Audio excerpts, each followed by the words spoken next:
Just इसके पहले वाले एपिसोड में हमने आपको बताया था कि डिमांड क्या है। आइए और समझते हैं इकोनॉमिक्स की डिमांड को। देखिए, एक तो डिमांड जब इकोनॉमिक्स में हम करते हैं तो कभी भी डिमांड नहीं करते हैं। कोई भी डिमांड होगा वो मात्रा के साथ करेंगे। हम कभी भी किसी दुकान में आप जाके सब्जी मंडी में खड़े हो जाते हैं, ये थोड़ी ना कहते हैं कि आलू दे दो।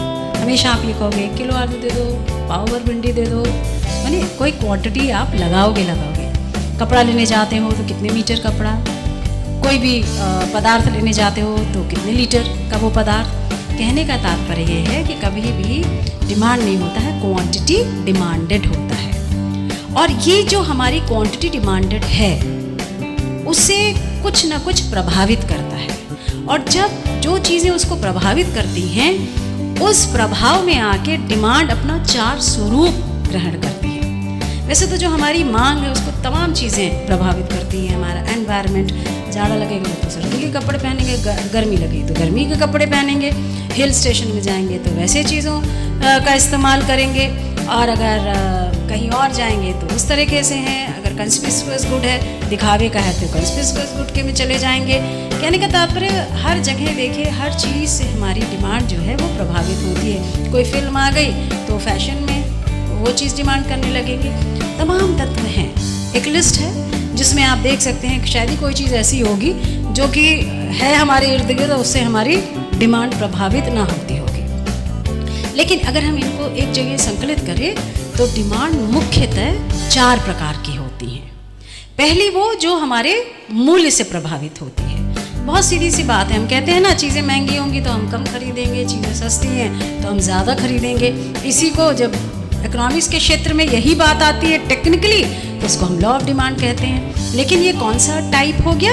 ये प्राइस डिमांड है। वो डिमांड जो बदलती है, किस कारण से? मूल्यों के बदलने से, प्राइस के बदलने से जो प्रभावित होती है उसको हम बोलेंगे प्राइस डिमांड। एक डिमांड और होती है हमारी जो आय से, हमारी इनकम से जो प्रभावित होती है, and that is known as income demand या आय मांग। माने कि अगर बहुत सीधी सी बात है, अगर हमारी इनकम ज़्यादा हो गई तो हम ज़्यादा मांग करेंगे, और कम हो गई तो हम कम मांग करेंगे। इसी को लॉ ऑफ इनकम डिमांड भी बाद में चल के कहते हैं। या हम बहुत चीज़ों की डिमांड करने लगेंगे अगर इनकम है। पहले सादा सा चावल खाते थे, अब इनकम ज़्यादा हो गई तो पुलाव भी खाने लगे, और इनकम ज़्यादा हो गई तो खीर भी खाने लगे। तो वस्तुओं के चयन में भी बढ़ोतरी होती है, और उसी वस्तु का भी हम ज़्यादा से ज़्यादा डिमांड करते हैं अगर इनकम डिमांड है। एक बहुत इंटरेस्टिंग डिमांड है और बड़ी क्लिष्ट डिमांड है, जिसे क्रॉस डिमांड कहते हैं, आड़ी मांग। ये इसमें इंटरेस्टिंग इसलिए है कि जो डिमांड है और जो मूल्य है वो दोनों अलग अलग चीज़ों का है, लेकिन किसी और मूल्य की वजह से कोई और डिमांड चेंज कर देता है। अब बड़ी अजीब सी बात है। माने आपने इस दीवार पे अगर कस के धक्का मारा और दूसरी दीवार गिर जाए तो बड़ी अजीब सी बात हुई ना। तो इनके बीच में कोई कनेक्शन होता है। वो कनेक्शन जो है 2 प्रकार का होता है, वस्तुओं के बीच में होता है। एक होता है सब्स्टिट्यूट गुड्स। सब्स्टिट्यूट गुड्स मतलब कि हम अगर कोई एक चीज़ इस्तेमाल कर रहे हैं और उसको ना करना चाहें तो उसी की जगह हम दूसरी चीज़ इस्तेमाल कर लेंगे, स्थानापन्न। जैसे कि मान लीजिए कि चाय हम पी रहे हैं, चाय बहुत महंगी हो गई है तो क्या करेंगे, उसको छोड़ के हम कॉफ़ी पीने लगेंगे, सब्स्टिट्यूट। दूसरी तरह क्या है, कॉम्प्लीमेंट्री गुड्स, पूरक, एक दूसरे की पूरक होती हैं। जैसे कि पेन है तो उसके अंदर जब तक इंक नहीं होगा तब तक कैसे चलेगा।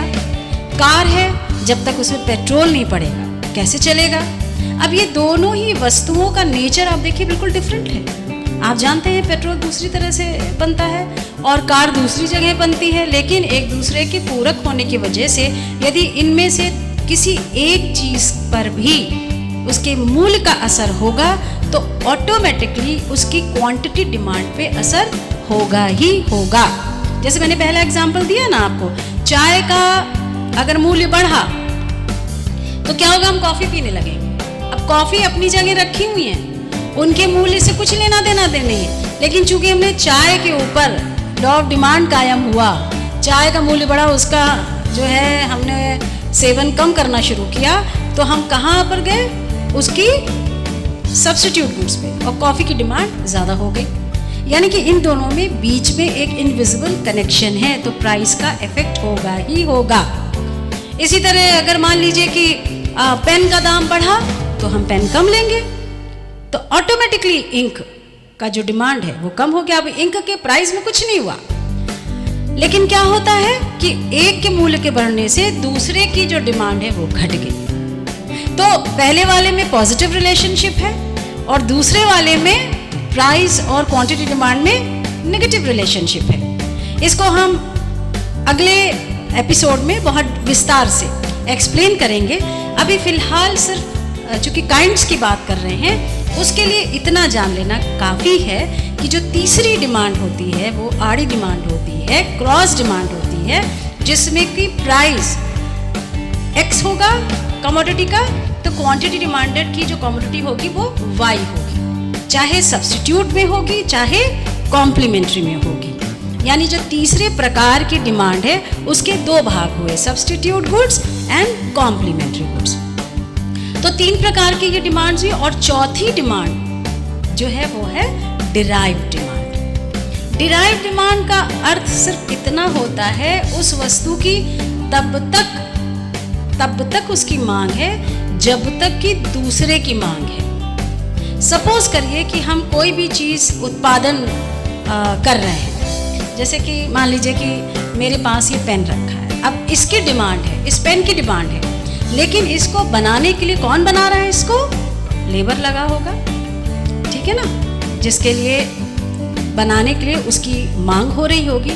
तो जब तक इस पेन की मांग है तब तक इसको बनाने वाले उस लेबर की मांग है।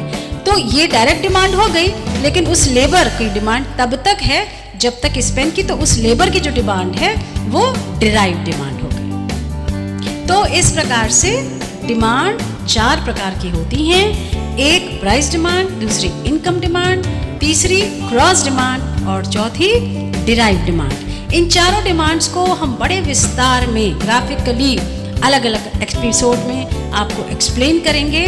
आप देख सकते हैं, किताबों से भी रेफर कर सकते हैं और अपनी जानकारी बढ़ा सकते हैं। ये वो चीज़ें हैं जो आपके क्वेश्चन पेपर में या जो आपके प्रोफेशनल कॉम्पिटिशन्स में ये बिल्कुल रखे रहते हैं और इनका बेसिक कंसेप्ट आपको क्लियर होना बहुत ज़रूरी है। तो अगले एपिसोड्स में इन्हीं डिमांड्स को अलग अलग विस्तार रूप से जानिए और उसको अच्छे से समझिए, क्योंकि जैसे मैंने कहा कि इकोनॉमिक्स में हर टर्म साधारण बोलचाल का थोड़ा सा उसको टेक्निकल रूप में समझ लीजिए तो इकोनॉमिक्स के अंदर वो टर्म हो जाता है और इकोनॉमिक्स या अर्थशास्त्र से ज़्यादा इंटरेस्टिंग सब्जेक्ट कोई भी नहीं लगेगा।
कई एपिसोड्स में आप देख